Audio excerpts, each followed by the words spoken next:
been a while since we've been able to do our Bible studies, but Patrice and I felt that the Holy Spirit was wanting us to start back up again. And even though we can't meet in the building, we still wanted to put together some videos that continue on with our series, The Lies That We Tell Ourselves. And how fitting is it that the lie that we're discussing tonight is, I will never get past this. Lie number 9. We are living in a time where it feels like we'll never get past this. I don't know about you, but I feel this lie every single day. Every day I wake up and I see the news or on Facebook what's going on, and this term, the new normal, keeps popping up. I go to the grocery store and everyone's wearing face masks and gloves. No one smiles at you anymore. God forbid you cough in the store to clear your throat. You'll get some dirty looks. And then you go up to the register and plexiglass is put in front of it to protect the cashier. And then I go to work and work like crazy, try to keep connections with people, and we work the food bank trying to serve people food. And we make videos every week hoping that our kids and our parents are taking the time to watch them. And then I go home and feel defeated because the devil keeps whispering in my ear, we will never get past this. Especially when the order gets extended and there's no end in sight. Anyone who has ever been through something truly traumatic, regardless of the repercussions that have manifested, deserves to hear you are not alone. Rachel in this lie tells of her relationship with her brother. They had a great relationship. They worked together, they played together. It was her older brother, and one day she came home and experienced the most traumatic thing in her life. She found her brother had committed suicide, and she had to discover the body. We have these traumatic events. And when we're living through traumatic times or have experienced traumatic events in our lives, we are continually reminded of that trauma. And I'm using the word trauma because trauma is what is described as either something disturbing or disruptive, an event that is disturbing or disruptive. And trauma can be huge and trauma can be small. But each of us find ourselves in these traumatic events. And for some of us, this whole coronavirus pandemic is traumatic. But let me tell you right now that you will get past this. Whether it's a traumatic event that happened in the past and you're still processing it, or whether it's this event happening right now in front of us, you will get past it. We will get past it. As I was working on this study tonight, God reminded me of a story in the Bible of 3 men who experienced some very traumatic events in their life, and he showed me their responses to these events. Their names were Hananiah, Mishael, and Azariah. You may better know them as Shadrach, Meshach, and Abednego. And their story doesn't start when they would not bow down to the king's statue. No, their story starts when they were young men in Jerusalem. Now, the Bible tells us that they were men of nobility, which means they probably had great lives. They may have lived in the palace. They were living in a time that they had everything that they needed. Until one day, King Nebuchadnezzar from Babylon besieged their home and carried them off to Babylon. And then they were taught the Babylonian language and literature. So in this time, they have lost their homes, their families, and their culture. All in that amount of time, but it gets worse. Their names were changed. And that may not sound like a big deal to you, but in Bible times, your name was your identity. Your name was who you were. That's why it was a big deal when God changed people's names, because it was changing their identity. It was becoming who God called them to be. And for Hananiah, Mishael, and Azariah, their identity was taken away from them. Their names were changed to Shadrach, Meshach, and Abednego. And that's the names we mostly know them by. And then they were asked to go against their beliefs and eat food that goes against what God had told them to do. This had to have been traumatic for them. They've lost their family, they've lost their homes, they've lost their culture, they've lost their identity, and now they're being challenged in their belief to God. Put yourself in their shoes for a minute. Their new normal is no longer the normal that they know. Their life has completely changed. And then Daniel, who is, I would say, the leader of these men, resolves not to defile them with the royal food. And so then they are put through a test to see if they are as strong as the men who eats the king's food in 10 days. So for 10 days, Daniel, Shadrach, Meshach, and Abednego only eat vegetables and drink water. That's something I could not do. But we know that at the end of those 10 days, they were healthier than the men who ate the king's food. But again, this is a traumatic event because it is totally and completely changing and disrupting their lives. At the end of a set time, the men were taken into the king's service as wise men. They were very, very smart, and the king surrounded himself with these wise men to help him make decisions. But here's the interesting thing. Here's the next traumatic event that they had to face. In the second year of Nebuchadnezzar's reign, he had a strange dream, and he wanted it interpreted. But no one could interpret it. So he got angry, and he ordered the execution of all the wise men in Babylon, which includes Daniel, Shadrach, Meshach, and Abednego. When the officials went to go get these men for their execution, Daniel asked the official what was going on. He didn't understand.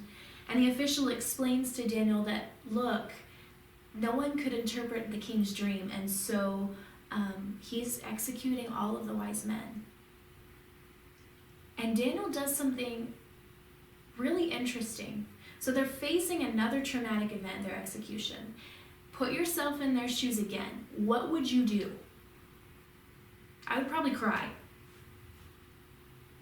My death is coming, I can see it.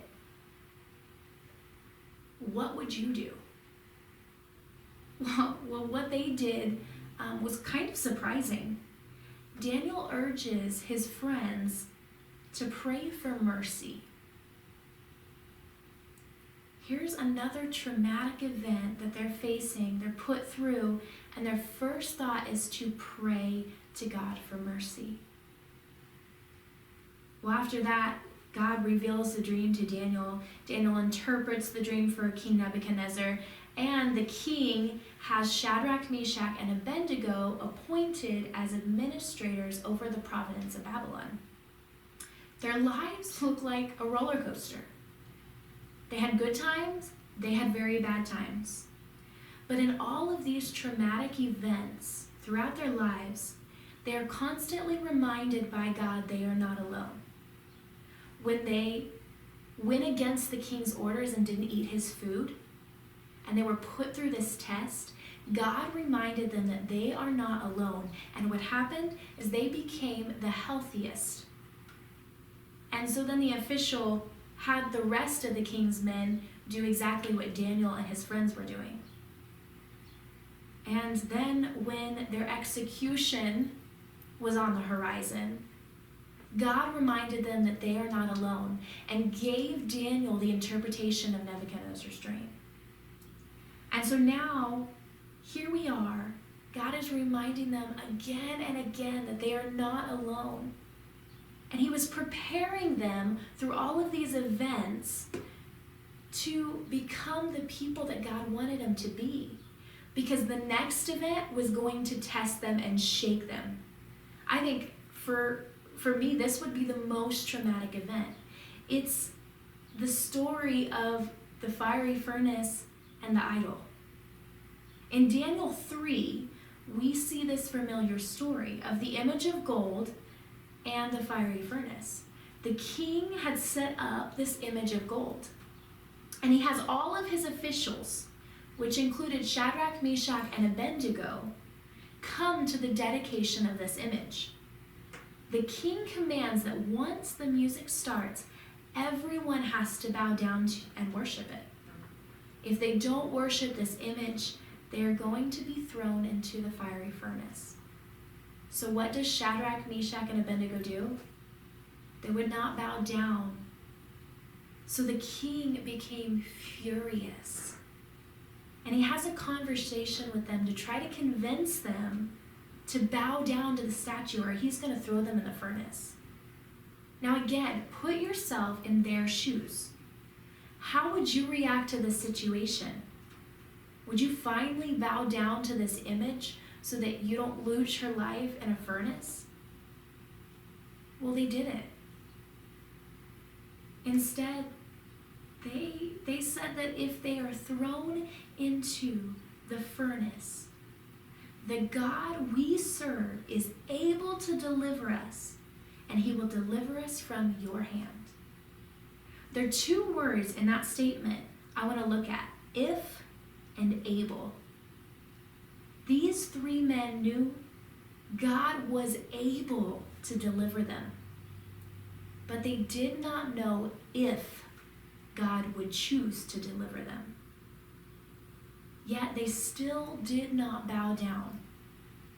Being face to face with this blazing furnace had to be traumatic. The furnace was heated 7 times its usual heat. They were tied up and they were thrown into the furnace. And it says that the men that thrown them into the furnace, they died instantly. But you remember when I said we are not alone? Remember how God reminded Shadrach, Meshach, and Abednego that they were not alone? Well, even in the furnace, they were not alone. God was with them in the fire. They were unharmed. And the people could not believe it, what they were seeing, because they knew they had thrown 3 men in the furnace, but there were 4 walking around. And when they came out, not a hair on their head had been singed. What a testimony. God was with them through every one of these traumatic events. And that's the end of what we know about Shadrach, Meshach, and Abednego. But can you imagine all of the things later in their life that they still had to go through? And how traumatic that event of being thrown into a fiery furnace had to have been to them? I mean, I can only imagine for me, if I was faced with that, you know, every time I would see a fire, it would probably remind me what happened in that fiery furnace. And so through these men's lives, here's what God showed me, and this is something I want you guys to really listen to and write down, because I think it's an important message that we need to all understand about trauma and pain that we have to go through. Number 1, if you are going to blame your hard times for all the things wrong in your life, you better also blame them for the good stuff too. Let me say that again. If you are going to blame your hard times for all the things that are wrong in your life, you better also blame them for the good stuff too. Guys, we're gonna go through hard times. But if you are always blaming those hard times for how wrong your life is or where you're at in your life, well, you need to make sure you blame those hard times for the good things as well. Because God will work good things out. I love that verse. And we know that in all things, God works for the good of those who love him and who are called according to his purpose. It doesn't say, oh, as Christians, you're not going to go through anything hard. It doesn't say that. Actually, more than likely, if you're a Christian, things are going to be a lot harder. Why? Because the devil is going to try to get you to forget your relationship with Christ. And you're going to have to go through hard times and traumatic times. Guys, we live in a world that is full of sin and sickness and death. And so we're going to have to face these things. But God works good. We've just got to find it. Number 2, if you do not look at the good that comes out of what you've lived through, it's all wasted. You cannot ignore your pain. You cannot leave it completely behind. The only thing you can do is find a way to embrace the good that comes out of it, even if it takes you years to discover it. You may not be able to find the good in your pain and trauma right now. You may not be able to see it next week or next year or the year after that, but eventually you will be able to find the good. And if you can't find the good in what you have lived through, you're wasting what God is allowing you to go through. It might take you a little time to figure out what that good is. But once you do, focus on the good. Number 3, we can let the bad things destroy us or build us up. It's your choice. Shadrach, Meshach, and Abednego chose to let every event that they had to face build them up. And it helped them face what they had to face in the fiery furnace. If they would have let it destroy them, then we wouldn't have this story to rely on. And number 4, you can live through it and still thrive. It's hard to live through something traumatic, something painful, an event in your life that is awful and bad. But you can live through it and you can still thrive. Isaiah 41:10 says, "Fear not, for I am with you. Do not be dismayed, for I am your God. I will strengthen you. I will help you. I will uphold you with my right hand." You cannot let this lie of "you will never get through this" define you. You will get past it. Whether it's this whole coronavirus pandemic and you're facing losing jobs, losing family members, losing your life, or whether it's a trauma that has happened in the past, but you're still dealing with the effects of it, you will get through it. You will find purpose even in the absence of explanation. These 3 men didn't have an explanation of why they had to go through everything they had to go through. But they still found purpose. But the only way to get through this difficult, disturbing time is to fight through it. Pain and trauma will drag you under if you do not fight against it. There will be times that it will take everything in you to keep your head up.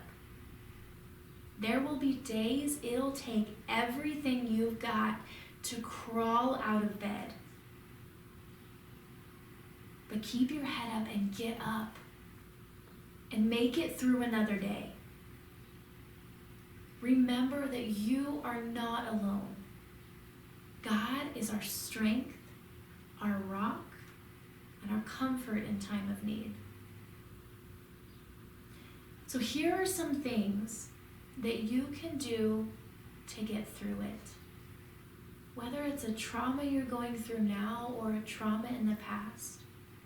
Number 1, go to therapy or Christian counseling. You know, it used to be taboo to talk about therapy in church. But there is something in talking with somebody about your pain. God never meant for us to do life alone. And God doesn't need for us to go through something alone. It says, bear each other's burdens. And when we talk about it, when we go to therapy or Christian counseling, we are bearing our burdens to another person to help us through that pain. Number 2, this is a big one, pray about it. God knows what you're going through. But sometimes it helps to talk to him or yell at him and just say, God, why? And let him help you through it. Number 3, make yourself think about it. Now, Rachel tells of a therapist that she talked to about the pain that she experienced. And this therapist said, I want you to do something. I want you to set a timer for 10 minutes.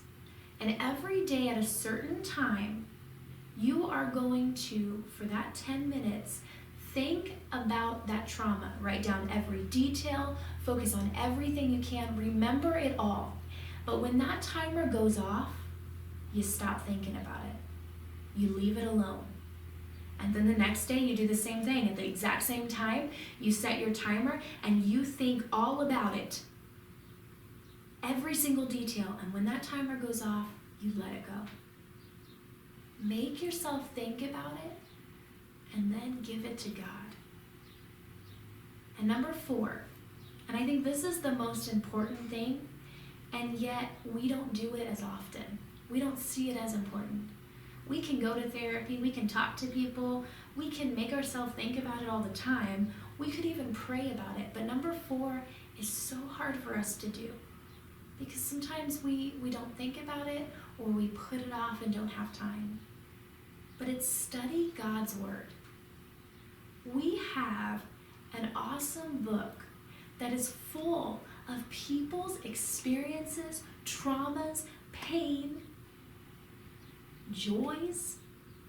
And when we take the time to open it and study it and see what other people had to experience, we can learn from that. But too many times we just listen to it on a Sunday morning and don't open it for ourselves. Ladies, I encourage you, study God's Word. I learned so much about Shadrach, Meshach, and Abednego than I ever thought I would because I sat down and studied their story. Study it. Understand it. Remember that you are not alone. God is with you. We're with you. And we'll get through this pain together. Whether it's a trauma you're experiencing now or a trauma in the past, we'll find the good in it. And we can experience this together. We love you guys, and we hope to see you soon. Bye.